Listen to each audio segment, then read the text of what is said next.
स्वामी रामकृष्ण परमहंस ने एक बार चर्चा के दौरान अपने शिष्यों को दृष्टांत स्वरूप एक कथा सुनाई। कथा इस प्रकार थी। एक बार की बात है, जंगल में एक महात्मा रहते थे। उनके अनेक शिष्य थे। एक बार उन्होंने अपने शिष्यों को एक उपदेश दिया कि परमात्मा प्रत्येक पदार्थ में बसते हैं, इसलिए हमें संसार के प्रत्येक पदार्थ के आगे भक्तिपूर्वक प्रणाम करना चाहिए। उपदेश कंठस्थ कर लिया गया। मौका ऐसा हुआ कि उनका एक शिष्य जंगल में समिधा चुनने गया। अचानक उसने यह शोर सुना, हट जाओ, हट जाओ, एक पागल हाथी आ रहा है। तत्काल सब इधर उधर भाग गए, परंतु वह अकेला इस प्रकार तर्क करने लगा कि हाथी भी परमात्मा का ही एक रूप है, तो मुझे क्यों भागना चाहिए। इसलिए वह वहीं पर खड़ा रहा और हाथी को भगवान के रूप में प्रणाम करके उसका स्तुति गान करने लगा। महावत ने चिल्लाकर कहा, अपने आप को बचाओ, बचाओ। परंतु शिष्य वहां से एक कदम भी न हटा। हाथी ने उसे अपनी सूंड से ऊपर उठाकर दूर फेंक दिया। बेचारा चोट खाकर बेसूध, निश्चेष्ट, लहूलुहान पड़ा रहा। जब उसके गुरु ने यह संवाद सुना तो वह अपने शिष्यों के साथ भागे हुए उसकी मरहम पट्टी करने पहुंचे। होश आने पर पूछा, जब तुमने महावत को चिल्लाते हुए सुना तो बचने का प्रयत्न क्यों नहीं किया। शिष्य ने उत्तर दिया, आपने ही तो शिक्षा दी थी कि परमात्मा प्रत्येक जीवित प्राणी में विद्यमान है, इसलिए मैंने हाथी को भी परमात्मा ही समझकर उस स्थान को छोड़ना उचित नहीं समझा। गुरु ने उससे कहा, ये ठीक है वत्स कि हाथी में भी परमात्मा ही प्रकट हुआ था, किंतु क्या महावत परमात्मा ने तुमसे बचने को नहीं कहा था। यह बिल्कुल ठीक है कि परमात्मा प्रत्येक वस्तु में विद्यमान है, परंतु यदि वह हाथी में विद्यमान है तो क्या वह यदि अधिक नहीं तो उतने ही परिमाण में महावत में विद्यमान नहीं है। तो तुमने उसकी चेतावनी पर ध्यान क्यों नहीं दिया।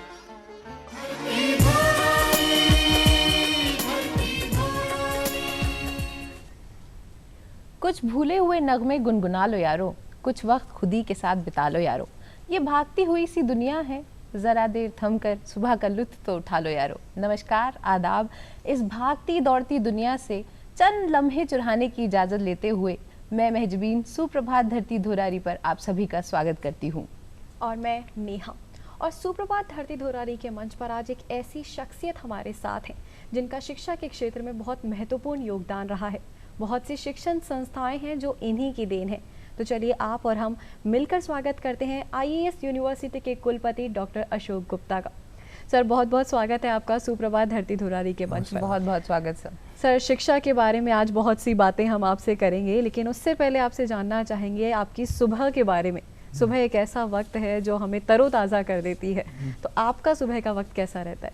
सुबह मैं उठ कर के घूमने जाता हूँ जी।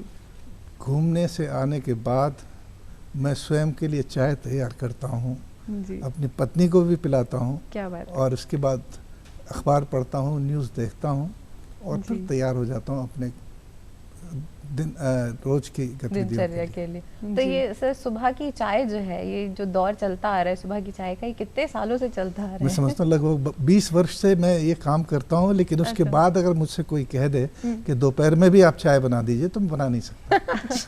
अच्छा, मतलब सुबह का ही एक फिक्स कर रखा है, नियम है कि सुबह की तो मैं घूम कर आता हूँ तो सीधा किचन में जाता हूँ, चाय बनाता हूँ, चाय पीता हूँ, उसके बाद ही आगे कार्यक्रम प्रारंभ करता हूँ। बहुत खूब। तो सर, आगे का यहाँ का कार्यक्रम प्रारंभ करने से पहले ज़रा कुछ झलकियाँ दिखाएं हमारे दर्शकों को डॉक्टर अशोक गुप्ता की ज़िंदगी की कुछ झलकियाँ। आइए देखें।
सर, आपके काम की झलकियां तो अभी हमने देखी, और अगर इसके शुरुआती दौर की बात की जाए, यानी कि आपका बचपन जहां से आपकी इस सफ़र की शुरुआत हुई, उसके बारे में बताइए। देखिए, मैं एक ग्रामीण अंचल में पैदा हुआ हूँ। जी। भरतपुर ज़िले में एक जगह है कामा, वहाँ मेरे पिताजी शिक्षक थे, वहीं मेरा जन्म हुआ। उसके बाद मैं डीग आया, डीग के बाद भरतपुर आया।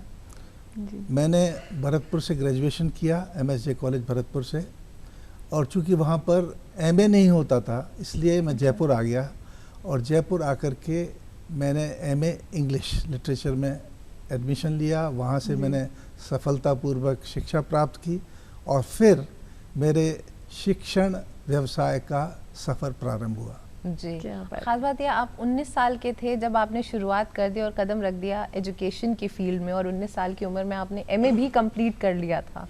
तो ये आपको मतलब किस तरीके से इतनी जल्दी आपने सोचा, मतलब 19 साल की उम्र बहुत ही बाली उम्र होती है एक तरीके से देखा जाए, तो इतनी जल्दी आपने इतना सीरियस स्टेप लेने की किस तरीके से सोचा? देखिए, मैं कभी शिक्षक बनना नहीं चाहता था। अच्छा। मेरे पिताजी खुद शिक्षक थे, और मुझे मालूम उन्होंने मुझे किस तरह पढ़ाया था।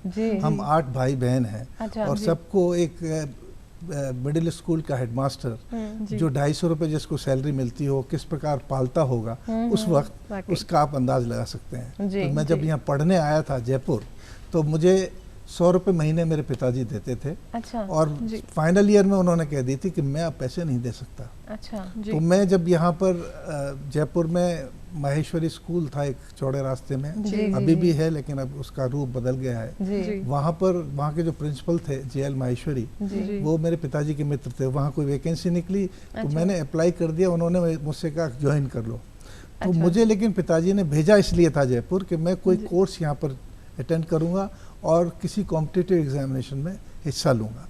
वो पिताजी भी नहीं चाहते थे कि मैं कभी शिक्षक बनूं। अच्छा। लेकिन जो भाग का मंजूर था वो हुआ, और शिक्षा क्षेत्र में आने के बाद कभी मैंने सोचा ही नहीं कि किसी दूसरे क्षेत्र में जाऊं। अच्छा। जी, बहुत खूब, बहुत खूब। वाकई। और सर, आपकी क्वालिफिकेशन की अगर हम बात करें, आपने PhD भी किया है, और जर्नलिज्म और होटल मैनेजमेंट सब में आपने डिग्री डिप्लोमा लिया हुआ है। तो ये सारी डिफरेंट फील्ड्स में डिप्लोमा, ये ख्याल कैसे आया? नहीं, जैसे जैसे ये दो जो जर्नलिज्म का, टूरिज्म होटल मैनेजमेंट का जो डिप्लोमा था, राजस्थान विश्वविद्यालय से कोरेस्पोंडेंस कोर्स के माध्यम से किया है। फ्रेंच में सर्टिफिकेट मैंने रेगुलर किया है, वो पार्ट टाइम क्लासेस होती थी। MA रेगुलर किया है, PhD मैंने की है।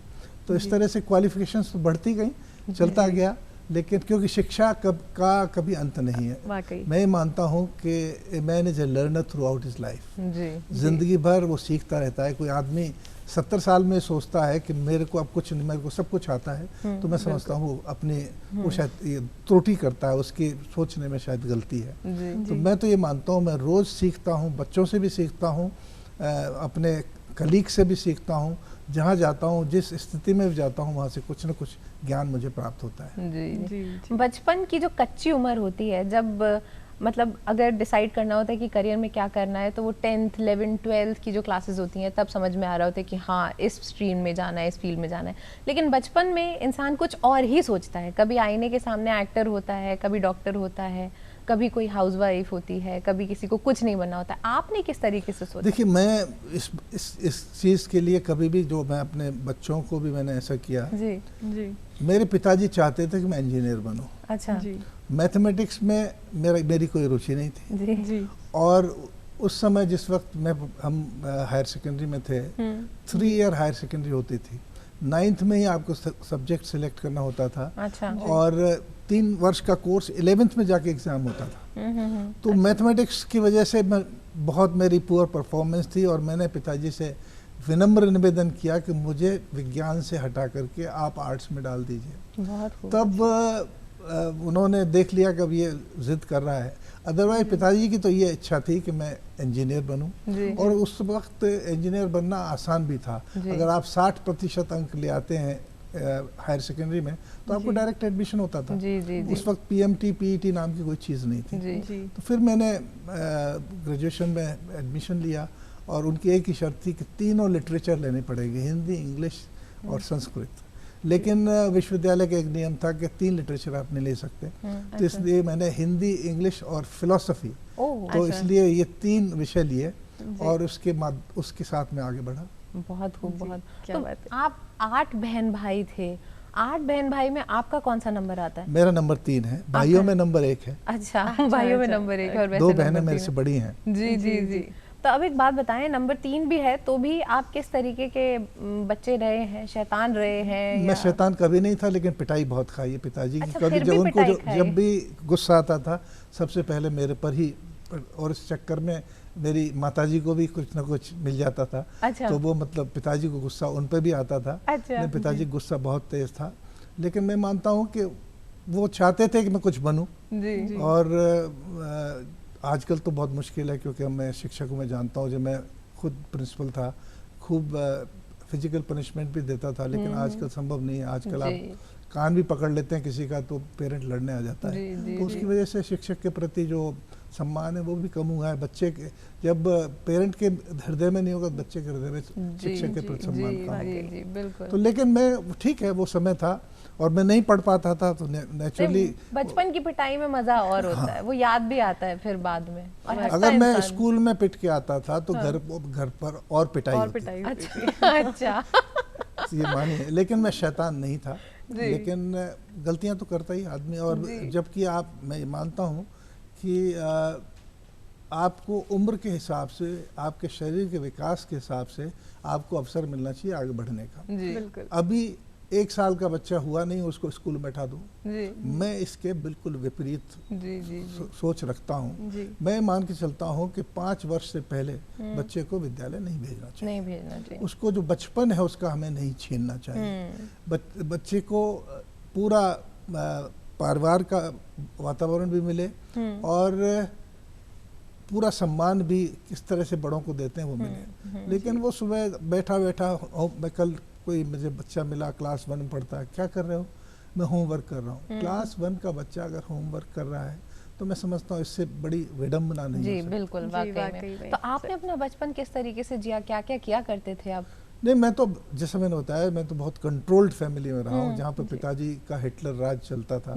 तो हम लोग तो बिल्कुल जैसे वो पिताजी कहते थे वैसे ही करते थे। हाँ, लेकिन वो लाइफ बड़ी अलग थी। हमारी इच्छाएं इतनी अधिक नहीं थी, बहुत सारी सुविधाएं भी नहीं थी, ना टेलीविजन था, ना रेडियो सुनने को मिलता था, ना चाय पी, ना कभी कॉफी पी। तो मतलब वो माहौल अलग था। चूल्हे पे बैठ करके मेरी मदर भोजन बनाती थी, हम बाहर चौके में बैठ के खाते थे। वो चीज़ आजकल कहाँ है? आजकल तो एक बुफे और चल गया है, मैं उसको गिद्धबोझ कहता हूँ। मतलब जहाँ आप खड़े होकर के आप खाते रहिए, जबकि लोग कहते हैं, हमारी संस्कृति में भी है कि आपको बैठ करके खाना चाहिए, खड़े होकर नहीं खाना चाहिए। और वो एक ही प्लेट में सब मिक्स करके जो लोग खाते हैं, वो मैं उसको लाइक भी नहीं करता। खैर, लेकिन ये आधुनिक तरीका है, उसमें मैं कुछ कर भी नहीं सकता। जी। सर, बहुत से इंस्टीट्यूशंस आज आपके हैं और दिन रात स्टूडेंट से आपका इंटरेक्शन तो लगा ही रहता है। तो आपके कॉलेज का दौर, जब आप भी कॉलेज में हुआ करते थे, और आज के स्टूडेंट्स में क्या एक डिफरेंस फील करते हैं आप? देखिए, मैं एक चीज़ बताता हूँ आपको। जिस वक्त मैंने कॉलेज में किया, मैं MSJ कॉलेज भरतपुर से मैंने किया है जी। उस वक्त वहाँ को एजुकेशन थी। वहाँ पर भरतपुर छोटी जगह थी उस वक्त, अब तो थोड़ा बड़ा हो गया। वहाँ पर गर्ल्स कॉलेज भी खुल गया है, लेकिन डिसिप्लिन बहुत ज़्यादा था। लेक्चरर के सामने आपकी हिम्मत नहीं होती थी, आप सामने चले जाएं। कॉलेज लेवल पर मतलब आप दूर उठते थे, अगर सामने कोई आपके टीचर आ रहे हैं तो दूर हो जाते थे, नमस्ते किया और दूर हो जाते थे। आपको डर लगता था, सम्मान के रूप में। कोई शिक्षक कभी पीटता नहीं है कॉलेज लेवल पे, तो कम से कम। तो वो एक माहौल अलग था और सब लोग पढ़ाई में व्यस्त रहते थे, या लाइब्रेरी में जाते थे, या खेलते थे, या आपस में बात भी करते थे, ऐसा नहीं है। लेकिन कैंटीन कल्चर भी उस वक्त नहीं था। जी। आजकल सब कुछ बदल गया है जी। स्टूडेंट्स क्लास में कम, बाहर ज़्यादा दिखते हैं।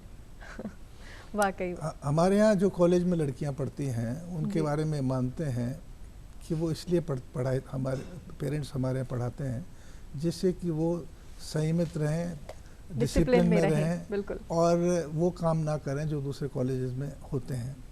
तो उस वजह से शायद हम पॉपुलर भी हुए और हमारे यहाँ आज जो इंटरनेशनल कॉलेज फॉर गर्ल्स है, आज IIS यूनिवर्सिटी हो गया है और 5000 से ऊपर बच्चियाँ हैं। और मैं समझता हूँ कि पूरे देश की किसी भी कोने की, सिवाय साउथ इंडिया के, हर कोने से बच्चियां यहाँ पढ़ती हैं, तो हम कुछ ना कुछ नया दे रहे हैं। हमारे यहाँ की जो बच्चियां हैं IAS भी बनी हैं, आर्मी में भी गई हैं, पुलिस में भी गई हैं और एडमिनिस्ट्रेटिव सर्विसेज में भी गई हैं। तो हम बच्चियों को न केवल अच्छा होम मेकर बनाते हैं, बल्कि उनको इस बात के लिए तैयार करते हैं कि वो अपने पैरों पर खड़ा होकर कुछ स्वयं का कर सकें।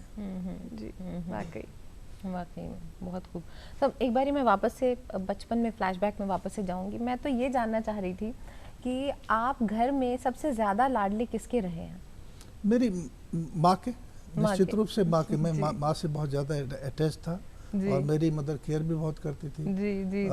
पिताजी से तो डर लगता था, उनके सामने जाने में भी घबराहट होती थी। तो लेकिन अटैचमेंट भाई बहनों में भी खूब था। लेकिन सबसे बड़ा भाई था तो सबसे ज़्यादा जिम्मेदारी भी थी। बिल्कुल। तो सर माँ की ही कोई एक ऐसी खास बात जो आपको हमेशा याद रहती हो? नहीं, माँ की तो मैं जब मेरी शादी भी हो गई थी तब भी जब मैं सोने से पहले मेरे से कहती थी कि तेरे को चाय दे दूं, दूध में वो चाय मिला के मेरे को देती थी रात को। दूध चाय तो वो एक बहुत बड़ी बात थी, मतलब जो हम मिस करते हैं। उसकी याद आज भी आती है माँ की। वाकई में बिल्कुल। और उनके हाथ का खाना जो आपको पसंद आया? वो वैसा खाना तो मैंने खाया ही नहीं।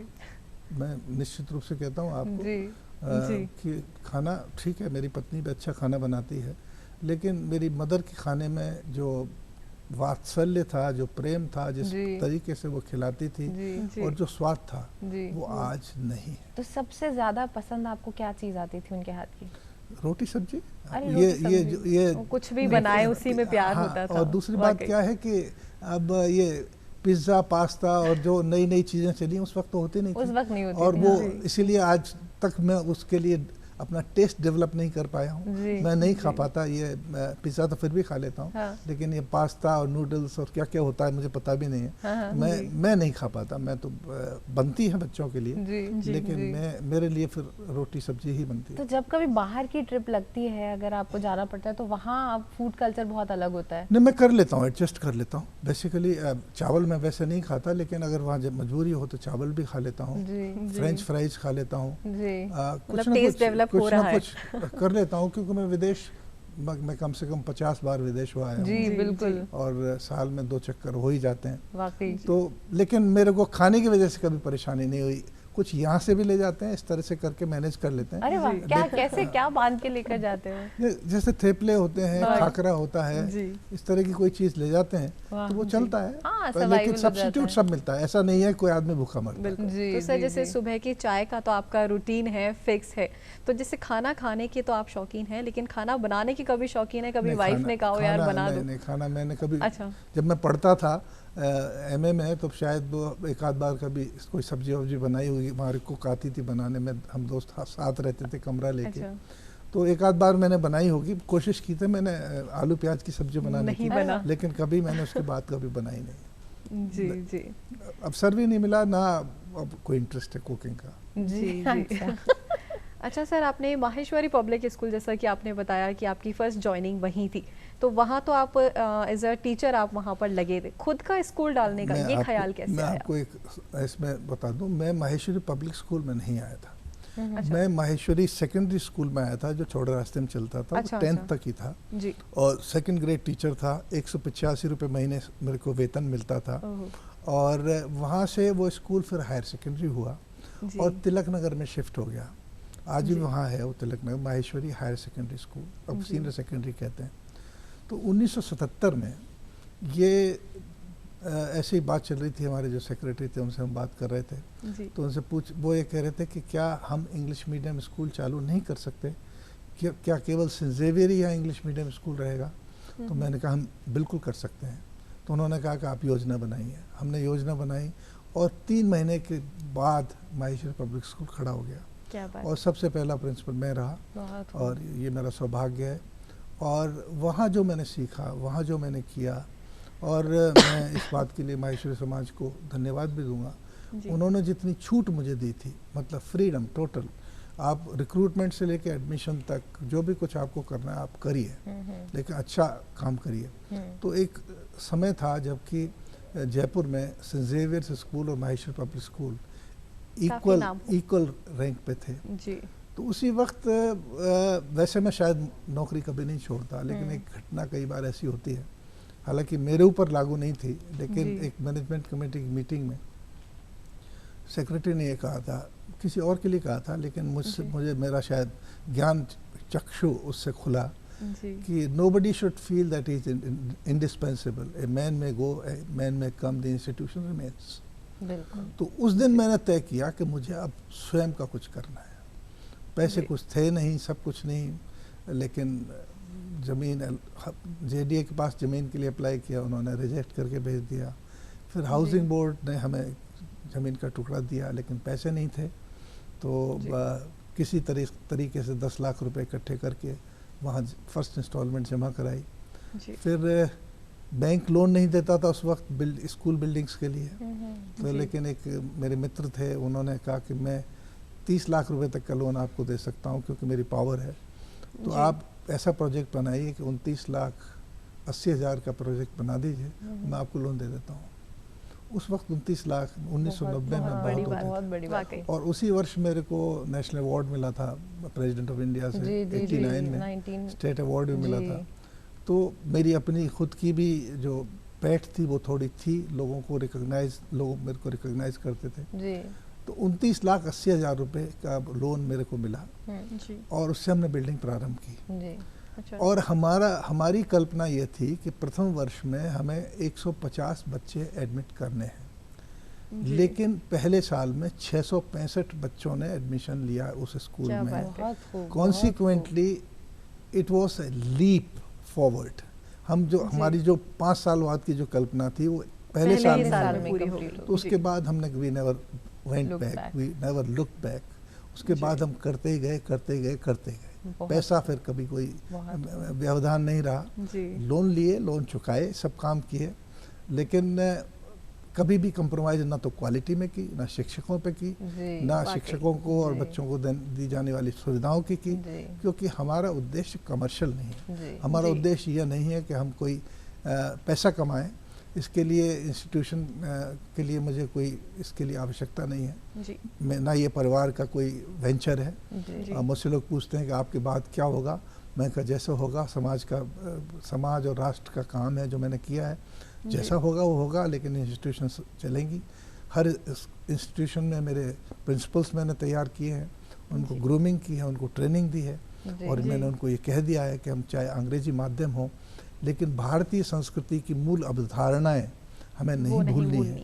तो हमारे सारे बच्चे नमस्कार ही करते हैं आज की तारीख में, और वो चरण स्पर्श ही करते हैं। कभी भी मेरे बच्चों को आप गुड मॉर्निंग कहते नहीं सुनेंगे, क्योंकि मैं कभी नहीं मानता, मैं मानता हूँ ये सब चीज़ें तो बाहर सीख जाएंगे, बहुत सारे गुण और अवगुण बाहर ले लेंगे, लेकिन जो भारतीय संस्कृति के मूल चीज़ें हैं, सम्मान करना शिक्षकों का, और अपनी भारतीय संस्कृति के हिसाब से आप जब नमस्कार करते हैं तो विनम्रता दिखती है, आप झुकते हैं, तो वो झुकना बहुत आवश्यक है। तो आपका तो इंटरनेशनल कॉलेज है, बच्चे बाहर से भी आते हैं, देश के बाहर से भी आते हैं, तो जब वो इंडियन सभ्यता को उनको जानने को मिलता है तो उन लोगों का किस, वो लोग भी उसी सभ्यता में ढल जाते हैं। जब मैं देखता हूँ कुछ विदेशी लड़कियां भी नमस्कार, तो अच्छा लगता है कि हम भी शायद विदेश के लोगों को कुछ दे पा रहे हैं। वाकई, और उन्हें खुशी भी होती होगी कि वो कुछ। गुड मॉर्निंग बोलना बहुत आसान है, गुड मॉर्निंग, लेकिन फिर बाद में 12 बजे बाद आदमी सोचता है आफ्टरनून बोलूं या नून बोलूं, फिर शाम को सोचता है इवनिंग बोलूं या नाइट बोलूं। तो वो नमस्कार में सब कुछ छिपा हुआ है, और उसमें एक विनम्रता भी है, क्योंकि मेरी जीवन का ये बिल्कुल ध्येय है, और मैं मान के चलता हूँ, उसको प्रैक्टिस करता हूँ।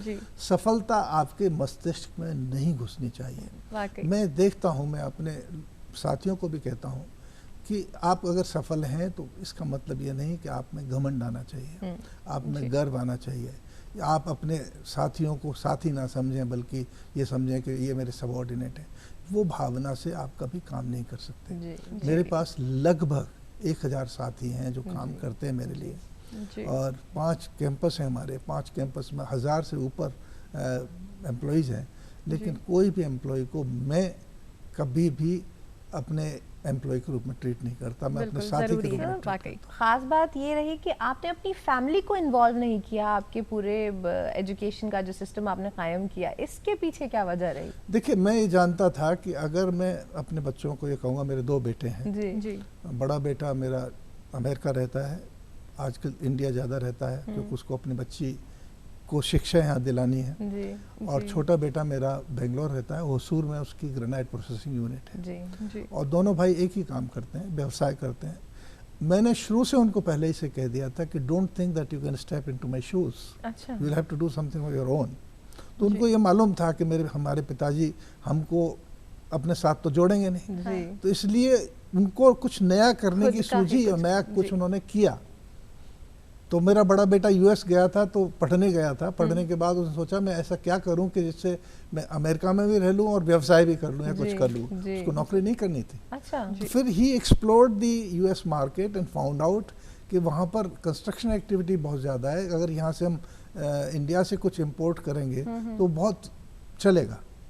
तो उसने प्रारंभ किया, और फिर अपने छोटे भाई को, वो एमबीए कर रहा था, उसे कहा छोड़ एमबीए, मेरे साथ बिजनेस में, और दोनों भाइयों ने मिलकर काम शुरू किया। बहुत क्या बात। तो शुरू में उधार लेकर के कंटेनर्स भेजे, बाद में खुद की जब वो सप्लाई पूरी नहीं हुई जी, तो उन्होंने अपना काम शुरू कर दिया, जी, अपनी जी, खुद जी। की फैक्ट्री खोल दी, जी। और आज भारत के प्रथम 10 एक्सपोर्टर्स में ग्रेनाइट प्रोसेसिंग बहुत यूनिट्स के माशाल्लाह, एक्सपोर्टर्स जी, में उनका नाम है। वाकई वाकई जी तो जी मैं इस बात के लिए मुझे गर्व है, मतलब मैं जानता हूँ कि वो मेरे से भी आगे बढ़े हुए हैं, जी, लेकिन एक ही चीज़ मैं सिखाता हूँ उनको, कभी बेईमानी मत करना। जी कभी जी। बेईमानी से कमाया हुआ पैसा आपको वो हजम नहीं होगा। पैसा आपको उतना चाहिए जितने से आप सुख से रह सकें, आप अपनी इच्छाएं पूरी कर सकें। जी। उसके बाद कमाया हुआ पैसा सब यहीं रह जाएगा, कोई वाकई। ऊपर लेकर नहीं जाएगा। बिल्कुल जी तो मैं भी उसी बातों में विश्वास करता हूँ। जी। अच्छे से अच्छा खाओ, अच्छे से अच्छा पहनो, अच्छा जहाँ घूमना है, जिस तरह घूमना है वो करो। जी। इसके अलावा जो कुछ करना चाहो करो, जी। लेकिन उसके बाद जो पैसा है वो सब सरप्लस है, क्या करोगे? अच्छा सर, अभी आपने बताया कि आपकी जो ग्रैंड डॉटर हैं बहुत छोटी हैं और अभी उनको एजुकेशन यहीं से दिलाई जा रही है, इंडिया से ही। जी। कितना मुश्किल रहता है उन्हें पढ़ाना, क्योंकि ऑब्वियस सी बात है, अब तो अमेरिका जब का वो- बर्थ है उनका। देखिए, मैं आपको बताता हूँ, वो जी। अमेरिकन सिटीजन है, उसकी जी। मम्मी भी अमेरिकन सिटीजन है। वैसे तो मेरा बेटा भी अमेरिकन सिटीजन है, लेकिन he is not born and brought up in the US, so ji. वो तो भारतीय है और पूरी ब्रजभाषा बोलता है, क्या तो बात। इसमें उसको कोई दिक्कत नहीं है। तो जब वो मेरी ग्रैंड डॉटर यहाँ आई थी जी। 3 साल पहले, तो उसको हिंदी का एक शब्द नहीं आता था, लेकिन अब वो अंग्रेजी नहीं बोलती है, वो हिंदी हिंदी बोलती ही है, बोलती और सब जी। वही खाती है जो हम खाते हैं। मतलब अदरवाइज उसको लगता था चिकन, मतलब उसको रोज चिकन की आदत जी। पड़ी हुई थी, चिकन। लेकिन अभी भी चिकन वो कभी खाने की उसकी इच्छा होती है तो बाहर जाके खा आती है, हमारे घर में तो ये अल्लाह चलता के। नहीं है। जी लेकिन पूरी तरह से भारतीय रूप में रंग गई है, और वही वो है, वही सम्मान करती है, जो चीज़ें हमारे गुण हम सिखाते हैं, जो भारतीय संस्कृति की जो चीज़ें हैं वो करते हैं वो लोग। जी आपने बताया आपके दोनों बेटों की जो है लव मैरिज हुई है।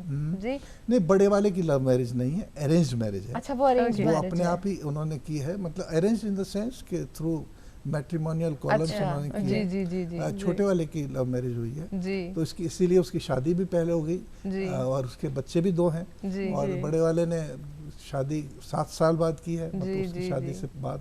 तो जी। वो उसकी शादी, उसकी एक ही लड़की है। जी। तो आप एक बहुत ही डिसिप्लिन बैकग्राउंड से आते हैं, आपके लिए मतलब कैसा रहा ये एक्सेप्ट करना कि बेटे जो है वो नहीं, अपनी मैं पसंद इस चीज़ से? में विश्वास नहीं करता कि आप कौन सी जाति के हैं या किस तरह। जी जहाँ जब बच्चों को जो पसंद हो, उन्होंने मेरी इच्छा के विरुद्ध कुछ नहीं किया। जी जी उन्होंने मुझसे पूछ कर ही, हमसे सबसे सलाह लेकर ही हमने शादी की है, फाइनल किया है। जी तो इच्छा के विरुद्ध हमारे कुछ नहीं किया, उन्होंने जी। हमको कॉन्फिडेंस में लिया। उसके बाद फिर हमें भी मालूम था कि वो ज़माना नहीं रहा कि आपने लड़की दिखाई नहीं और शादी पहले जा करके कोई दूत कराया था तो तय करके आ जाता था, जी। शादी हो जाती थी और वो ज़िंदगी भर रहते थे। तो देखिए, ज़िंदगी उनको निकालनी है, जी। और किस तरह से निकालनी है वो देखें। उन्हीं पे डिपेंड करता। आपकी जब शादी हुई थी तो तब किस तरीके से, क्या माहौल तब तो रहा शादी था? मेरे पिताजी के इच्छा अनुसार हुई थी। जी अच्छा हालांकि मैंने देखा था, मैं ये नहीं कहता, लेकिन उस वक्त हिम्मत नहीं होती थी कि कोई हमें कमेंट करे। पिताजी ने कह दिया ठीक है, ठीक है। ठीक है तो सर आज की जनरेशन को ये सब सिखाना कितना मुश्किल लगता है आपको, क्योंकि आज की जो देखिए यंग जनरेशन। ये बेसिकली क्या है कि फैमिली ट्रेडिशंस और वैल्यूज बहुत इम्पोर्टेंट है। जी जी अभी भी बहुत सारी फैमिलीज हैं जो कि संयुक्त परिवार में रहती हैं। जी जी जहाँ फैमिली संयुक्त परिवार में रहती हैं वहाँ पर फैमिली के संस्कार उनको मिलते हैं। जी लेकिन जो ये न्यूक्लियर फैमिली सिस्टम है जी कि शादी हुई और अलग फ्लैट लेकर रहने लग गए और वीकेंड में अपने पिताजी माताजी से मिलने आ गए, या अगर आपको जॉब करना है तो जयपुर में नहीं करेंगे, जयपुर से बाहर करेंगे जिससे इंडिपेंडेंटली लाइफ लीड कर सकें, जी उसकी वजह से ये थोड़ी सी प्रॉब्लम शुरू हुई है। हमारे समय में हस्बैंड वाइफ दोनों जॉब नहीं करते थे नॉर्मली। जी आजकल हस्बैंड वाइफ दोनों नॉर्मली जॉब करते हैं, तो वो वाइफ भी थकी हुई आती है, वो कहती है चलो आज बाहर ही खाते हैं। तो आज हमारे समय में रेस्टोरेंट नाम की चीज़ तो शायद कभी साल में एक बार कोई जाता होगा। जी आज मैं समझता हूँ जो यंगर जनरेशन है हर वीकेंड। वो सप्ताह में कम से कम 3 दिन बाहर खाती है। जी तो वो एक चेंज आ गया है और उसकी वजह से ये और उसका एडवर्स इफेक्ट आपकी हेल्थ पर भी पड़ता है निश्चित रूप से। अगर आप रोज वाकई। बाहर का खाएंगे तो वहाँ क्या कंटेंट्स हैं, क्या मटेरियल आप खा रहे हैं, उसमें बहुत फ़र्क पड़ता है। आपकी जब शादी हुई तो आप तो 8 बहन भाई, आप सबसे बड़े, तो प्रोबेबली शायद आपकी शादी सबसे पहले हुई होगी। नहीं नहीं नहीं नहीं बहनों की। मेरे से पहले 3 बहनों की हुई, 3 बहनों मतलब की हुई। 2 बहन और उसके बाद एक छोटी बहन की, जी। 3 की शादी हुई। मेरी शादी चौथे नंबर पे हुई। जी, तो आपकी शादी के दौर का कोई किस्सा आपको याद है कुछ, क्योंकि जॉइंट उस फैमिली वक्त में तो, बड़े उस बड़े वक्त तो अलग होते थे। मेरी जो ससुराल है, मैं सास ससुर तो मैंने देखे नहीं, उनकी मृत्यु पहले हो चुकी थी। अच्छा जी लेकिन यहाँ सिटी में शादी हुई थी, बारात सिटी में आई थी। मेरे अच्छा। पिताजी अलवर पोस्टेड थे, अच्छा अलवर से यहाँ आए थे। हाँ, हाँ। और हमें ध्यान है कि जमीन पर बैठ करके, उन गलियों में जमीन पर बैठ करके अच्छा। भोजन परोसा जाता था। और वो कोई, जैसा मैंने बताया कि बुफे सिस्टम नहीं था, नहीं था, हाँ, तो वो पंगत लगती जमीन थी पर पूरी। बैठ करके ही लिमिटेड नंबर के मिठाई होती थी, लड्डू होता था, गुलाब जामुन होती थी, कुछ और होता होगा। हाँ। वो लिमिटेड होता था, लेकिन उसमें जो स्वाद होता था और जो प्रेम होता था वो अलग था। उस वक्त बारात 1.5 दिन तो ठहरती थी। जी अब तो 1 घंटे के लिए शादी तो केवल एक फॉर्मेलिटी। फॉर्मेलिटी है, हाँ, वाकई। आए लड़की ले गए वो होता है। जी। अच्छा सर, आपके अगर करियर की तरफ हम वापस जाएं, आपने एक स्कूल से शुरुआत की, उसके बाद आप एक के बाद एक इंस्टीट्यूशंस आपके आज इतने सारे खड़े हुए, ये प्रेरणा कहाँ से मिलती रही आपको? देखिए बात यह है कि स्कूल में कुछ बच्चियां, जब हमने प्रारंभ ही किया था, जी तो जो फाइनल ईयर की बच्चियां थीं, उन्होंने कहा कि सर हमें अब यहाँ से जयपुर छोड़ना पड़ेगा, क्योंकि महारानी कॉलेज में तो इंग्लिश मीडियम की एक्सक्लूसिव क्लासेस लगती नहीं है, जी तो क्यों नहीं आप एक कॉलेज खोल दे। ये सब बच्चों ने मेरे को कराया है, मतलब मेरे परिवार ने नहीं, जी जो बच्चे हमारे स्टूडेंट्स रहे हैं उन्होंने ये कराया है। उन्होंने कहा कि सब कुछ, तो हमने एक कॉलेज खोलने की सोच ली। और स्कूल और कॉलेज एक ही बिल्डिंग में चलते थे कई वर्षों तक। जी तो शुरू किया हमने, तो उस वक्त केवल 65 लड़कियां थीं, अच्छा और art, science, commerce, home science 4 हमने विषय खोले। फिर इसके बाद फाइन आर्ट्स जोड़ दिया, कंप्यूटर साइंस जोड़ दिया, मैनेजमेंट जोड़ दिया, बायोटेक्नोलॉजी जोड़ दिया। तो इससे ये आगे बढ़ते रहे। जी अब जब कॉलेज की लड़कियां आई तो उन्होंने कहा हमें MBA करना है। अच्छा अब MBA के लिए क्या करें, तो हमने उसके- कहा चलो हम इंस्टीट्यूट ऑफ मैनेजमेंट स्टार्ट कर देते अरे हैं। वाह, बहुत खूब। जी तो फिर इंस्टीट्यूट ऑफ मैनेजमेंट स्टार्ट हो गया, वहाँ MBA का कार्यक्रम प्रारंभ हुआ, जी जी और MBA के अलावा MCA भी शुरू हो गया। इसके बाद स्कूल में हमने महसूस किया कि जो टीचर्स आते हैं, जो B.Ed करके आते हैं, वो हिंदी मीडियम B.Ed कॉलेज से आते हैं, और इंग्लिश मीडियम के हिसाब से हमें बहुत अच्छे शिक्षक नहीं मिल रहे थे। जी तो हमने कहा चलो एक कॉलेज फॉर एजुकेशन भी खोल देते हैं। बहुत तो खूब। वहाँ B.Ed और M.Ed चल रही है। मतलब बहुत आपकी खूब, प्रेरणा बहुत भी खूब। स्टूडेंट्स ही रहे हैं सब आपके। सब ही उसी रहे तरह हैं। क्योंकि मैंने जैसा बताया पहले भी, हमारा उद्देश्य कभी भी ये नहीं रहा कि हमें पैसे कमाने हैं। हमारे यहाँ सैलरी कैश नहीं मिलती स्टाफ को, जी। सैलरी बैंक ट्रांसफ़र से मिलती है। जी जी प्रोविडेंट फंड, ESI, जो भी कुछ मिलना चाहिए सब कुछ मिलता है। जी और हमारे यहाँ 40 बसें हैं, हमारे खुद की इंस्टीट्यूशन की 40 बसेज हम चलाते हैं जी बच्चों को ले जाने लाने के लिए। और जी। जयपुर का ऐसा कोई कोना नहीं है जहाँ पर कि हमारी बसें नहीं जाती हैं। जी तो ये सब कुछ मैंने जैसे बताया ना कि बच्चों की जैसे जैसे नीड्स रहीं वैसे वैसे वैसे हम आगे बढ़ते गए बहुत और बच्चों ने ही प्रेरित किया कि आप और आगे करिए। बहुत कभी स्टाफ की तरफ से नया प्रपोजल आ जाता है कि साहब ये सब्जेक्ट खोल लीजिए, लेकिन अभी हमारे पास जगह की कमी है इसलिए हम नहीं खोल पाते। लेकिन हमने कोशिश ये की है कि हम बैकवर्ड्स नहीं जाएं, हम फॉरवर्ड जाएं, बिल्कुल कि नए विषय चुनें, नई चीज़ें करें। और इसी की वजह से ये है कि हम अपने पूर्व छात्राओं पर, पूर्व छात्रों पर गर्व करते हैं, क्योंकि जहाँ भी हम कहीं जाते हैं, अभी मैं कलकत्ता था, कलकत्ता रोटरी के किसी काम से गया हूँ, रोटरी से मैं बहुत जुड़ा हुआ हूँ, रोटरी में डिस्ट्रिक्ट गवर्नर रहा हूँ जी। तो एयरपोर्ट पे मैं था तो एक बच्ची ने आकर, बच्ची तो नहीं थी अब तो महिला हो गई, उसने मेरे पैर छुए कि सर आप मेरे को पहचाने? मैंने कहा मैं तो आपको नहीं पहचाना। तो मेरा नाम रचना भगत, उसने नाम बताया। मैंने बेटा यहाँ क्या कर रहे हो? उन्होंने कहा मैं यहाँ IAS ऑफिसर हूँ, 24 परगनाज में SDM हूँ। बहुत और मैंने कहा आप हस्बैंड क्या करते हैं? वो IPS हैं। तो मैंने कहा, फिर उनके भाई का नाम मुझे याद आ गया, सिद्धार्थ भगत। तो मैंने सिद्धार्थ क्या कर रहा है? उसने कहा वो यूनिवर्सिटी में प्रोफेसर है। बहुत तो ऐसा अच्छा लगता है कि मतलब एक शिक्षक की सबसे बड़ी निधि उसके छात्र छात्राएं, जब वो आगे बढ़ते हैं और जब वो एक कोई ऊपर तक पहुंचते हैं तो वाकई में आपको लगता है कि आपके जीवन सफल हुआ, आपने कुछ हासिल किया वाकई में। हालांकि शायद मेरा डायरेक्ट इन्वॉल्वमेंट नहीं होता हो, लेकिन बच्चों के साथ रहने में जो आनंद आता है और उसी का कारण है कि उम्र मुझ पर हावी नहीं हुई है। बहुत मैं यंग लोगों के बीच में रहता हूँ, इसलिए मैं यंग ही फील करता हूँ और मैं कभी उस हिसाब से रिटायर भी नहीं होगा क्योंकि मैं टायर्ड नहीं हूँ। इसलिए बच्चों के साथ रहता हूँ, मतलब और बच्चों की के अनुरूप सोचता हूँ, उनकी भले के लिए सोचता हूँ और जब मुस्कुराते हुए चेहरे आपको चारों तरफ दिखते हैं तो आपका हृदय भी खुश होता है। वाकई इसी बात पे हम भी आगे बढ़ते हैं सर, और आगे लेकर चलते हैं हम सभी आप दर्शकों को और सर को भी बीकानेर पधारो हमारे देश में।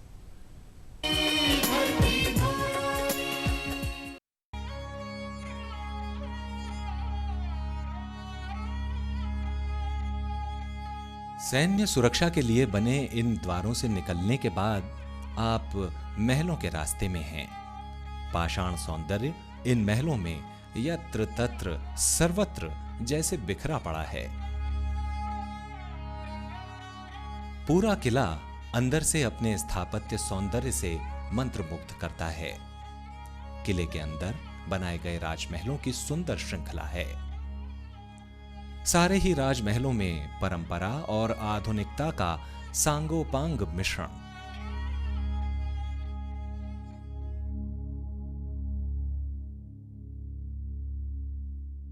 जनानी ड्योढ़ी से लेकर त्रिपोलिया तक 5 मंजिले महलों की कतारबद्ध श्रृंखला नजर आती है। सभी राजमहलों में किसी एक स्थान की स्थापत्य कला का प्रयोग नहीं है, बल्कि भारतीय कला का समग्र दर्शन इन महलों में होता है। कर्ण महल का सौंदर्य अद्भुत है। जूनागढ़ का ये राजमहल पुराना दरबार हॉल कहलाता है। महाराजा अनूप सिंह द्वारा सन 1745 से 1787 के दौरान इसे बनवाया गया।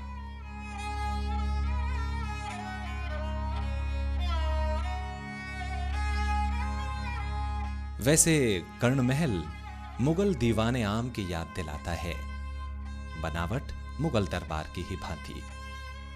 बेल बूटों द्वारा कलाकृति के रूप में बनवाई गई इसकी दीवारें मानो बोलती हैं।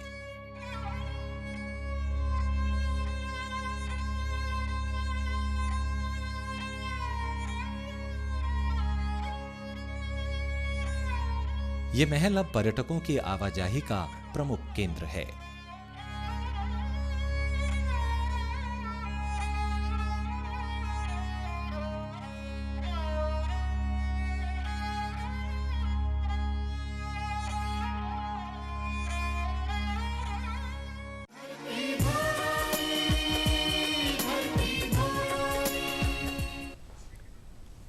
सुप्रभात धरती धुरारी में आप सभी का फिर से स्वागत है। बातचीत का दौर चल रहा है डॉक्टर अशोक गुप्ता जी के साथ। तो सर, बीकानेर, अभी जैसे कि हमने देखा पधारो हमारे देश में, बीकानेर आप कितना जानते हैं? देखिए, बीकानेर में कई बार गया हूँ। रोटरी में जब डिस्ट्रिक्ट गवर्नर था तो वहाँ पर रोटरी क्लब की विजिट के लिए मैं गया हुआ हूँ जी। लोग अच्छे हैं जी। और मैं समझता हूँ कि वहाँ की संस्कृति निश्चित रूप से राजस्थानी संस्कृति है, जिसको ओरिजिनल राजस्थानी संस्कृति कहते हैं। वहाँ का जो भोजन है वो अच्छा है और सबसे बड़ी बात तो ये है कि वो आप उसको पचा लेते हैं जी। मतलब जी। आपको ऐसा नहीं लगता। वहाँ का पानी बहुत अच्छा बहुत है हाजिर है। और जो वहाँ का नमकीन मिलता है हाँ। वो जो बाहर कितना भी बीकानेरी नमकीन के नाम से मिलता हो, वो नमकीन नहीं मिलता जो बीकानेर में। जी जी जी। तो जब आप जाते हैं कितने पैकेट उठा लेते हैं आप? नहीं, मेरा कोई बहुत ज़्यादा शौक नहीं है, लेकिन कभी खरीद के ले आए हैं। अभी तो गए हुए बहुत दिन हो गए जी जी। लेकिन बहुत ज़्यादा स्टॉक रखने का भी कोई नहीं, क्योंकि मेरे को नमकीन का बहुत ज़्यादा शौक नहीं है। अच्छा। जी जी। मिठास ज़्यादा पसंद है। नहीं, ठीक है, खा लेता हूँ सब कुछ, मिठाई भी खाता हूँ, लेकिन एक्सेस में कुछ नहीं। सर, आपका इतना बिजी स्केड्यूल रहता होगा, लेकिन जब कभी खाली वक्त मिलता है तो तब आप क्या करने की सोचते हैं कि क्या करें? मैं म्यूज़िक सुनता हूँ। अरे वाह, बहुत दूसरी बात, मुझे शाम के वक्त में न्यूज़ देखने का बहुत शौक है। अच्छा। और डिफरेंट चैनल सर्फ करता रहता हूँ। तो मुझे बस अपडेशन बहुत आवश्यक है। इन दिनों चूंकि अमेरिका में इलेक्शन की चल रहा है तो मैं CNN देखता हूँ, तो वो सारा इसी तरह के लिए कुछ पढ़ लेता हूँ। जी जी। बस इसके अलावा तो म्यूजिक में आप क्या सुनना पसंद करते हैं? नहीं, गजल फेवरेट सिंगर आपके? हाँ, जगजीत सिंह। तो सर, सुनने का ही शौक है या कुछ गुनगुनाने का भी शौक है कि कभी उनकी गजलें गुनगुना ली? नहीं, गुनगुना भी लेते हैं, लेकिन हमारे कान अभी पूरी तरीके से ऐसे खुले बैठे हैं कि सुने कुछ आपसे। जगजीत सिंह की ही सर कोई गजल सुनाना चाहें आप? मुझे एग्जैक्टली अभी कुछ चंद लाइनें होठों से छू लो तुम, मेरा गीत अमर कर दो, बन जाओ मीत मेरे, मेरी प्रीत अमर कर दो। वाह, क्या बात है सर, वाकई। आपने मैम के लिए कितनी बार गाया ये गाना? मैं किसी को ध्यान में रखकर के कोई गाना नहीं गाता। अच्छा। लेकिन मुझे जो चीज़ अच्छी लगती है गुनगुना लेता हूँ। और बेसिकली क्या है कि स्टाफ वाले मुझे बहुत तंग करते हैं। अच्छा। जब भी स्टाफ पार्टीज होती हैं, कुछ होती हैं, वो जनगण मन जैसे लोग कहते हैं कि लास्ट में नेशनल एंथम होगा, तो नेशनल एंथम के रूप में मुझे खड़ा कर देते हैं। अच्छा, आपकी एक गजल होती है। मुझे कहते हैं कि अब आप एक गीत सुनाइए। तो वो अब मेरे को तो कोई याद तो होते नहीं है, तो मेरा जो म्यूजिक टीचर है उसके पास एक लिस्ट वो रहती है, एक बनी हुई है पोथियाँ, वो मेरे को सामने रख देता है कि आप इसको गा दीजिए, तो बिना रिहर्सल के गा लेते हैं, बस गुनगुना लेते हैं। बहुत खूब, बहुत खूब। तो फिल्में देखने का आपको शौक है, मौका मिल पाता है? बहुत ज़्यादा नहीं, लेकिन देखता हूँ। हाँ, साल में 5-6 फिल्म हो जाती है। वो कौन सी ऐसी खुशकिस्मत फिल्में होती हैं जो आप देख पाते हैं? मैं एक्चुअली क्या है कि बहुत ज़्यादा गंभीर जो फिल्में हैं या जो बहुत ऐसी फिल्में देखने का मेरे को कोई बहुत शौक नहीं है, लेकिन लाइट हो, क्योंकि हम ये मांग चलते हैं जैसे भाभी जी घर में है, देखते हैं ना आप सीरियल, तो उसमें आपको उसको देखने के बाद आप सो जाइए, तो आपको कम से कम लाइट मूड में आप सोएंगे। सही पकड़े हैं। उनका डायलॉग ऐसी फिल्म जिसमें लास्ट में हीरो मर जाए, हीरोइन मर जाए, ऐसी फिल्म मेरे को देखने का कोई शौक नहीं है। जी। तो सर, भाभी जी घर पर हैं आपने बताया, तो उसका डायलॉग है एक बहुत ही फेमस। सर, वो डायलॉग तो ये है, सही पकड़े हैं। सही पकड़े हैं। क्या बात है सर, क्या बात है। अच्छा सर, चलिए अब बात करते हैं वापस। अभी बीकानेर के बारे में हमने आपसे बात की, साथ ही साथ आप देश विदेश में भी आप बहुत घूमे हैं, कई इंटरनेशनल कॉन्फ्रेंसेज आपने की हैं, तो वो आपका दौर कैसा रहता है जब आप कॉन्फ्रेंस के लिए कहीं बाहर जाते हैं? तो उस समय की कोई एक ऐसी याद? देखिए, मैं जो आपको बात बताता हूँ, एक क्योंकि मैं रोटरी इंटरनेशनल प्रेसिडेंट के रिप्रेजेंटेटिव के रूप में फिलीपींस भी गया हूँ, ताइवान भी गया हूँ, जापान भी गया हूँ, USA भी गया हूँ, कनाडा भी गया हूँ। मैंने ये देखा है कि साउथ एशियन कंट्री जो हैं, जो वहाँ पर जो वार्मथ है, जो प्रेम है, जो आपका सम्मान है, वो यूरोपियन कंट्रीज़ में नहीं मिलता। मैं जापान का अनुभव मेरा बहुत टचिंग एक्सपीरियंस था, ताइवान का एक्सपीरियंस बहुत टचिंग एक्सपीरियंस था, वहाँ के लोग उसी तरह से द्रवित होते हैं जैसे हम हो जाते हैं, सेंटिमेंटल हो जाते हैं, इमोशनल हो जाते हैं, उसी तरह से आपको मतलब इम्पोर्टेंस देते हैं, आपका साथ देते हैं, आपके साथ रहते हैं। लेकिन अमेरिका में जाने के बाद आपको ऐसा कुछ महसूस नहीं होता। तो सबसे बढ़िया अनुभव जापान का रहा। हालांकि खाने की बहुत दिक्कत थी, लेकिन उन्होंने काफ़ी प्रयास किया कि हमें कंफर्टेबल रखें। और मैं जापान में साइतामा एक जगह है, साइतामा सिटी टोक्यो के पास है, वहाँ हम लोग मेरे एक मित्र हैं अजय काला और उनकी पत्नी भी सुनीता, वो भी हमारे साथ थी। तो हम होटल में बैठे थे, सुबह चाय पी रहे थे, क्योंकि बैठ करके सुबह चाय एक साथ पीते थे जी। तो बिल्डिंग हिलने लगी बहुत बुरी तरह। अच्छा। तो मैंने सोचा ये तो भूकंप आ गया। हमने खिड़की से बाहर देखा, कोई भी आदमी बाहर नहीं आया। मैंने कहा ये क्या हुआ। तो हम नीचे जैसे ब्रेकफास्ट के लिए आए तो मैंने कहा कि भाई तो आज तो भूकंप आया था। उनका यहाँ तो रोज आता है। बहुत आम बात हो गई है। बहुत आम। हमारी बिल्डिंग्स इस तरह की बनी हुई हैं कि इन छोटे मोटे भूकंप से यहाँ कुछ नहीं होता, और यहाँ लोग सड़क पे नहीं आते। यहाँ अगर आ जाए तो यहाँ तो थोड़ी सी भी हिल जाए, वहाँ तो बिल्कुल पेंडुलम की तरह बिल्डिंग हिल रही थी। तो ये एक डिफरेंट तरीके का अनुभव था। और जब हम आ रहे थे टोक्यो एयरपोर्ट पे एक होटल में ठहरे थे, तो वहाँ पर हमारे कपड़े टंगे हुए थे हमारे वार्डरोब में। हम पहुंचे ही थे, चेक इन किया था, और बिल्डिंग फिर हिलने लग गई बहुत जोर से। तो लेकिन वहाँ अनाउंसमेंट सिस्टम था, उन्होंने कहा don't get panicky, this is nothing, this is normal. So तो वो हैंगर हिल रहा था, सारी चीज़ें हिल रही थी कमरे में, यों। मैंने कहा ये तो गए आज, लेकिन ईश्वर की कृपा से ऐसा कुछ भी नहीं हुआ। लेकिन वो अभ्यस्त हैं, वो पैनिक नहीं करते। हम लोग पैनिक करके शायद सब परिवार को लेके बाहर चले जाएं, लेकिन मैंने किसी को बाहर आते हुए नहीं देखा। बहुत तो अभी जब हमने प्रोफाइल देखा आपका, तो उसमें हमने देखा कि हमारे पूर्व राष्ट्रपति जो हैं स्वर्गीय डॉक्टर अब्दुल कलाम, उनके साथ आपकी फोटोग्राफ थी। तो वो क्या मौका था? देखिए, मैं 2 बार APJ अब्दुल कलाम साहब से मिला। एक बार तो कंप्यूटर लिटरेसी पे इन्होंने नेशनल अवार्ड दिया था, तो मैं वहाँ दिल्ली विज्ञान भवन में गया था, और मैं बहुत प्रभावित हुआ, क्योंकि हमें ये कहा गया कि आप अपने साथ अवार्ड लेने आए तो कम से कम 8 छात्र छात्राओं को साथ लेके आए, क्योंकि राष्ट्रपति महोदय उनसे पहले बात करेंगे। और मैंने पहला फंक्शन ऐसा देखा जो कि समय पर प्रारंभ नहीं हुआ, क्योंकि राष्ट्रपति महोदय उन बच्चों से बातचीत में संलग्न हो गए। उनसे बातचीत में इतने तल्लीन हो गए कि उनको ध्यान नहीं रहा कि फंक्शन का समय क्या है। तो एक उनकी सिंप्लिसिटी बहुत ज़्यादा थी। दूसरा एक अवसर था कि हमारे विश्वविद्यालय में वो यहाँ पधारे थे। 31 दिसंबर था उस दिन, मैं समझता हूँ 5 साल पहले की बात है। तो हमारे ऑडिटोरियम का इनॉग्रेशन भी हमने उनसे कराया था, और उन्होंने छात्र छात्राओं को संबोधित भी किया था। मैंने ऐसा सिंपल आदमी नहीं देखा। जब वो आए तो उन्होंने नीचे मेरे कमरे में बैठे, उन्होंने कहा कि मैं can I use your washroom? मैं श्योर। फिर मैंने कहा आप चाय लेंगे? क्या लेंगे आप? चाय कॉफ़ी? आप जो पिलाएंगे। क्या बात है। तो हमने मतलब अदरवाइज इतने बड़े आदमी को पूछने में भी डर लगता है कि भाई आप क्या खाएं। तो उन्होंने जो हमने खिलाया वो खाया भी और चाय भी पी, और सब लोगों से गले मिले, सबसे बहुत अच्छी तरह से प्रेम से बात की, और बहुत ही मोटिवेशनल स्पीच उन्होंने दी। और मैं मानता हूँ कि he was a true nationalist, जो केवल राष्ट्र के विषय में सोचते थे। उनको अपने बारे में कभी नहीं सोचते थे, वो राष्ट्र के विषय में सोचते थे। और ऐसे अगर नेता हमारे यहाँ हों, हमारे शीर्ष नेतृत्व में हों, तो बच्चों को निश्चित रूप से प्रेरणा मिलती है। तो वो प्रेरणा स्रोत थे। तो मैं उनके जीवन से बहुत प्रभावित रहा हूँ। तो मैंने तो मेरे पोते के लिए उनकी एक पुस्तक इग्नाइटेड माइंड, तो मैंने वो बच्चा केवल 3rd में पढ़ता था, लेकिन वो क्योंकि बेंगलोर में पढ़ता है, इंग्लिश अच्छी है, इग्नाइटेड माइंड एक बार में बैठ के पढ़ गया उसने पुस्तक पूरी पढ़ ली। तो मैंने पूछा, मैंने कहा ध्रुव आपने वो पुस्तक?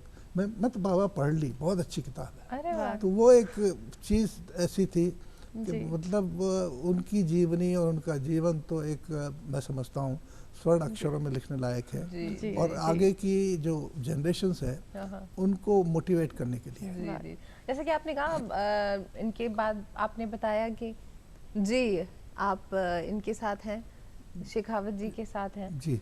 तो ये क्या किस्सा है, ये कौन सा क्या दिन रहा है? शेखावत जी हमारे यहाँ इनफैक्ट कॉलेज था उस वक्त, यूनिवर्सिटी नहीं थी, जी कॉलेज में मुख्य अतिथि के रूप में आए थे एनुअल फंक्शन पर। जी तो मैं दूसरे दिन उनको घर पर जाकर के एल्बम देने गया था। अच्छा। जी। तो फिर वो बहुत प्रशंसा करते रहे, फिर उन्होंने आशीर्वाद भी दिया। क्या तो बात ये है, उसी वक्त का की। पिक्चर है, अरे वाह। जिस जी, वक्त अरे वाह। उन्होंने एल्बम मेरे से लिया और जी, मेरे जी। पीठ थपथपाई कि you are doing a wonderful job. बहुत खूब, लेकिन बहुत ऐसे नेता बहुत कम होते हैं, बहुत जी, वाकई। वो बहुत विशाल हृदय के व्यक्ति थे। जी। मैं उनसे वहाँ दिल्ली में भी मिला था, जी दिल्ली में उपराष्ट्रपति थे तब मिला था मैं उनसे, जी लेकिन थे वो, and he had that sensitivity जो होना चाहिए। जी। मतलब वो पुराने ज़माने के जो हमारे वाकई सोच लीडर्स होती रहे है हैं, जी, लीडर्स जो उनको रहे सोचने का काफी तरीका अलग अलग रहा है, था, और बिल्कुल। सर आपने इतना काम किया अब तक और उसके लिए आपको कई अवार्ड्स भी मिले। अगर आपके आगे की प्लानिंग की हम बात करें, क्योंकि इतने इंस्टीट्यूशंस तो आप ऑलरेडी खोल चुके हैं, आगे की क्या प्लानिंग है आपकी? मेरी आगे की कोई प्लानिंग नहीं है आज की जी। तारीख में। ईश्वर क्या करा दे मुझे पता नहीं है, जी। जी। लेकिन मेरा तो यही है कि जो भी कुछ है उसको हम कंसोलिडेट कर सकें, उसको और सुदृढ़ कर सकें, व्यवस्थाओं को हम अच्छी बना सकें, यही मेरा उद्देश्य है। मुझे आगे कुछ जी। करने का, मैं मतलब ऐसा नहीं है कि मैं कुछ नया नहीं करना चाहता, लेकिन इन्हीं संस्थाओं में कुछ नया करते नया रहने करते। की इच्छा है, जी। बजाय इसके कि मैं अपने एम्पायर को बढ़ाऊं जी और अनमैनेजेबल करूं। मैं चाहता हूं कि यही संस्थाएं जो हैं और उसी इनको तरह आगे बढ़ती बढ़ाएं। रहें। एक इच्छा जरूर थी और उसके लिए हमने प्रयास भी किया है कि जिस मिट्टी में मैं पैदा हुआ, जहाँ मैं रहा, भरतपुर जी, ज़िला, भरतपुर, जी। तो भरतपुर में मैं पिताजी माताजी की स्मृति में कुछ करना चाहता हूँ। वाह, हो बहुत सकता है वहाँ एक शिक्षण संस्था मैं प्रारंभ कर दूँ, बहुत जी। तो उसके लिए मेरी आत्मिक इच्छा है कि मैं कुछ करूँ, बहुत तो खूब, जिससे बहुत कि एक मोन्यूमेंट उनके जीवन को एक- समर्पित कर जी सकूँ। बिल्कुल। तो ये मेरी ज़रूर इच्छा है, बाकी ऐसा कुछ नहीं है। और ईश्वर से प्रार्थना, मैं संतुष्ट आदमी हूँ, मुझे जी। कोई बहुत बड़ी ख्वाब नहीं है। जी। जो ईश्वर मेरे को देता है जी। वो जी। अपने आप ईश्वर मेरे पर कृपा रखता है, वो देता आपने है। आपने और बताया जो सबसे बड़ी बात है, जो जी। मेरे संतोष की बात ये है कि व्यक्ति इस बात से परेशान होता है कि मेरे बच्चे क्या करेंगे, जी लेकिन मुझे वो एक शांति बच्चों ने है। कभी भी एक क्षण ये नहीं सोचने दिया जी कि वो क्या करेंगे। और उन्होंने जो मेरा बड़ा बेटा है जो यूएसए में है, उसने अपनी कंपनी का नाम, अगर आप सोचेंगे तो मैं तो समझा कि ये किस लिए रखा है। उसकी कंपनी का नाम है एम सुम ऐश। अच्छा। एम से बना अमित, सुम से बना सुमित, जी ऐश से अशोक। क्या अमित, बात है। सुमित, अशोक, एम सम एंड ऐश करके उसकी कंपनी का नाम है। आप क्या उसको बात गूगल है। करिए, आप you will find the information जी अबाउट जी दैट। तो मतलब उसने परिवार को जोड़े रखा है, सब जी, परिवार के जी, सभी जी। लोगों को साथ रखा है। बहुत बहुत धन्यवाद सर। कब ये वक्त बीता हमें पता ही नहीं लगा, इतनी मुझे बात खुद तो नहीं इस लगा, बात मैं में। तो जाने क्या बोल गया और क्या जी, नहीं। तो आप बताएं कि सुप्रभात धरती धोरारी पर आकर आपको क्या मुझे कैसा बहुत महसूस अच्छा हुआ? लगा, और इनफैक्ट बहुत सारी बातें आपने मेरे से निकलवा ली जो मुझे याद भी नहीं रहती है, और काफ़ी रहा, लेकिन मैं संतुष्ट हूँ, संतोष हूँ रखता हूँ। लेकिन इसका मतलब ये नहीं कि मैं स्टैटिक हूँ, मैं लिविंग हूँ, आगे बढ़ रहा हूँ, आगे बढ़ता रहूँगा और अपने स्टाफ को भी मोटिवेट करता रहूँगा कि वो आगे बढ़ें। उनका विकास मेरा विकास है। अगर कोई मैं अपने इंस्टीट्यूशन के किसी व्यक्ति को आगे बढ़ता देखता हूँ तो मुझे लगता है कि कुछ अच्छा हो रहा है। मुझे अब भी इस बात की फ़क्र है कि जयपुर में कम से कम 10 स्कूल प्रिंसिपल ऐसे हैं जो मेरे पास शिक्षक रहे हैं, और जो मैं हमेशा ये कहता हूँ कि ये मेरे पास टीचर रहे ये। तो ये भी बहुत बड़ी बात है अपने आप में जो बहुत बड़ी बात है। जिस स्कूल से मैंने प्रारंभ किया था, माहेश्वरी पब्लिक स्कूल, वहाँ के जो आज के प्रिंसिपल वो मेरे पास टीचर थे। तो ये आपको बड़े संतोष की बात है कि मैंने कुछ लोगों को तैयार किया। बिल्कुल बिल्कुल सर, बहुत बहुत धन्यवाद इतनी बातें शेयर करने के लिए। और इसी के साथ हम अपने दर्शकों को लेकर चलते हैं लोक नृत्य की ओर। मानसी सिंह एवं साथी।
है।